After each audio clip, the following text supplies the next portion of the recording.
नमस्कार दोस्तों, आज का वीडियो बहुत इंपॉर्टेंट होने वाला है। ये जो मैंने लिखा है व्हाइट बोर्ड पे मत जाइए, पूरा डिटेल में आपको समझाऊंगा कि आपकी स्किन काली कैसी पड़ती है।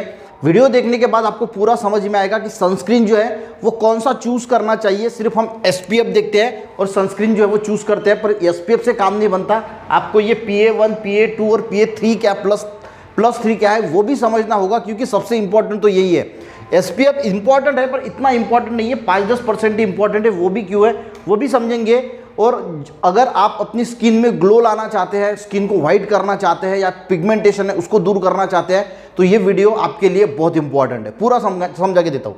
देखिए, जो हाइपर पिगमेंटेशन होता है, यानी पिगमेंटेशन होता है, हमारे चेहरा जो है वो काला पड़ जाता है या फिर बहुत ज़्यादा डार्क स्पॉट आ जाते हैं, तो उसके रीजंस क्या होते हैं? तो सबसे पहला जो रीजंस होता है वो होता है जीन्स यानी हमारी हेरिडिटी। अब अगर आप अमेरिकन, यूरोपियन लोग देखोगे तो उनकी स्किन अलग शेड की दिखती है, तो वो हम चेंज नहीं कर सकते। हम इंडियन जो है वो 4 या 5 के रेंज में आते हैं, यानी यहाँ पे नंबरिंग है 1 2 3 4 5 6 में अफ्रीका के लोग आते हैं जो इनकी स्किन वेरी डार्क होती है, और फर्स्ट रेंज में यानी वाइट स्किन है, 2 में फेयर है, ऐसा थोड़ा थोड़ा कम होते होते जाता है। और यहाँ पे आते हैं फॉरेनर्स, ठीक है, क्योंकि उनके जीन में ही वैसी चीज़ है, और उसकी वजह से वो बहुत ज़्यादा जो है वो गोरे हमें दिखते हैं। और हम 4 to 5 के रेंज में आते हैं, और ये चेंज नहीं हो सकता। ऐसा नहीं हो सकता कि आप 4 to 5 से एकदम 1 नंबर पे आ जाए, 2 नंबर पे आ जाए, ऐसा नहीं हो सकता। दूसरा रीजन हाइपर पिगमेंटेशन का क्या होता है? एनवायरमेंट। ये सबसे मेन फैक्टर है। तीसरा, इस पे मैं डिटेल में आऊँगा।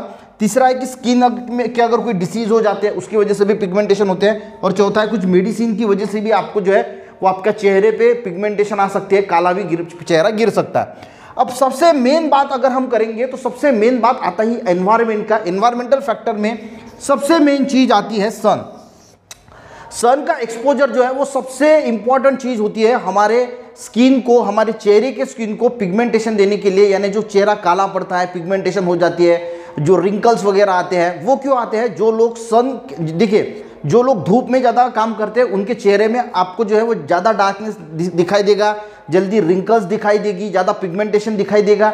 ये क्यों होता है? ये सारा होता है सन की एक्सपोजर की वजह से।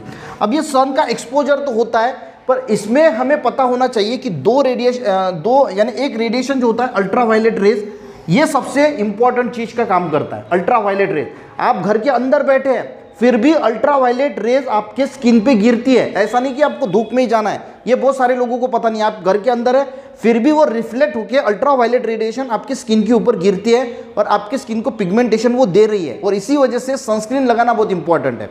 अब अल्ट्रावायलेट रेडिएशन की अगर हम बात करें तो उसमें भी अल्ट्रावायलेट A है, B है, C है, पर जो अल्ट्रावायलेट C रेडिएशन है वो हम तक आ नहीं पहुँचते, वो ओजोन ही ऊपर के ऊपर उसको जो है वो कैप्चर कर लेता है। अब अल्ट्रावायलेट A और अल्ट्रावायलेट B बचते हैं। अब यहाँ पे देखिए, जो अल्ट्रावायलेट B रेडिएशंस है ये सिर्फ 5 से 10% होते हैं, ठीक है, और ये सनबर्न करते हैं। और इससे प्रिवेंट करने के लिए हमें सनस्क्रीन पे SPF देखना पड़ता है, यानी सन प्रोटेक्शन फैक्टर देखना पड़ता है। पर हम SPF का जो सनस्क्रीन यूज करते हैं वो क्यों इतना काम नहीं करता? क्योंकि अल्ट्रावायलेट B रेडिएशन सिर्फ 5 से 10% है, यानी बहुत कम क्वांटिटी में है, ठीक है। और इसकी वजह से इसके लिए वो है SPF। और अल्ट्रावायलेट A रेडिएशन जो है ये सबसे घातक होते हैं, इस पे ये काम नहीं करता SPF। इसको समझिए, ये बात अगर आप समझ में आ गया तो आपको अच्छा सनस्क्रीन चूज करने के लिए कोई दिक्कत नहीं होगी। अल्ट्रावायलेट रेडिएशन सबसे ज्यादा हमारे स्किन को असर करता है। आप घर के अंदर भी बैठे हैं तब भी अल्ट्रावायलेट रेडिएशन रिफ्लेक्ट होकर आपके घर के अंदर जो आता है वो अफेक्ट करता है। पर अल्ट्रावायलेट B जो है इसके लिए ये SPF है, यानी सन प्रोटेक्शन फैक्टर। मान के चलो कि SPF 10 का लिया है, तो नॉर्मल स्किन है जो 1 घंटे के बाद खराब होने वाली है, वो SPF 10 का यूज किया तो वो 10 घंटे के बाद जलेगी, यानी वो 10 गुना ज्यादा प्रोटेक्शन देता है, ठीक है। पर वो अल्ट्रावायलेट B के लिए है। वो किसके लिए है? Ultraviolet B। और अल्ट्रावायलेट B सन की इसमें सिर्फ 5 से 10% है, तो ये ज्यादा दिक्कत करता ही नहीं है। ज्यादा दिक्कत करता है अल्ट्रावायलेट A, और ये ज्यादा डीप पेनिट्रेट भी होता है स्किन के अंदर, और इसकी ही वजह से, और ये 90% प्रेजेंट होता है। 90% जो हमारी स्किन खराब करता है ये अल्ट्रावायलेट A खराब करता है। B का तो सिर्फ 5-10% हिस्सा है खराब करने के लिए, और उसके लिए SPF है। आप SPF लगाओगे, SPF वाला सनस्क्रीन चूज करोगे, और ये अल्ट्रावायलेट ये अपना काम करेगा, और आपका सनस्क्रीन कोई काम नहीं करेगा। आपका पिगमेंटेशन बढ़ने के लिए मदद होगी, यानी बढ़ेगा ही, ठीक है। आप बोलोगे कि यार मैंने तो अच्छा SPF वाला चूज किया फिर भी क्यों प्रॉब्लम हुई? तो अल्ट्रावायलेट ये 90% होता है और ये डीप पेनिट्रेट करने की वजह से रिंकल है, पिगमेंटेशन है, ये सारी चीज़ें जो है वो देखने को मिलती है। और अल्ट्रावायलेट ए के लिए फिर कुछ गाइडलाइंस लाई गई और जिसमें PA+, PA2+ और PA3+ जो है वो माना जाता है। तो PA3+ जो है वो सबसे बढ़िया माना जाता है।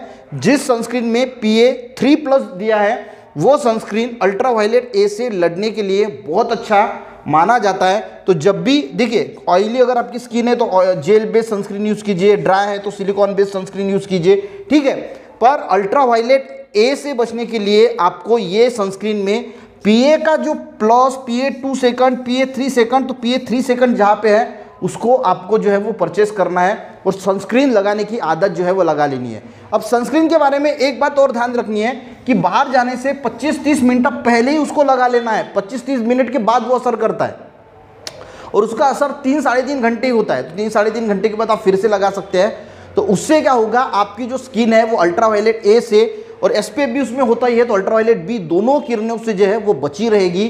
तो आपकी स्किन जो है वो ज़्यादा काली नहीं गिरेगी, उसी के साथ उसमें पिगमेंटेशन कम आएगा और आपकी स्किन एक यानी उसका जो नेचर है वो लॉन्ग लास्टिंग रहेगा, रिंकल भी जल्दी नहीं गिरेंगी और स्किन आपकी स्मूथ रहने के लिए, ग्लोइश रहने के लिए, रिंकल फ्री रहने के लिए, यानी ये एंटी एजिंग का काम करता है सनस्क्रीन। तो सनस्क्रीन लगाने की आदत आपको ज़रूर डालनी चाहिए और एक बात याद रखनी चाहिए कि जहाँ पे PA3 पॉजिटिव है वो सनस्क्रीन लोशन अगर आप लेते हैं तो आपकी स्किन और अच्छी रहने के लिए बहुत मदद होगी। वीडियो अच्छा लगे, हाँ, एक मैं सनस्क्रीन के कुछ प्रोडक्ट भी यहाँ पे जो 3 है उसके प्रोडक्ट भी दे दूंगा, चाहे तो आप वहाँ से परचेस भी उसको कर सकते हैं, ठीक है। वीडियो अच्छा लगे एक लाइक ज़रूर करना, अपने दोस्तों को भी शेयर करना, चैनल पे ने ज़रूर सब्सक्राइब करना। मिलते हैं नेक्स्ट वीडियो में, तब तक के लिए जय हिंद।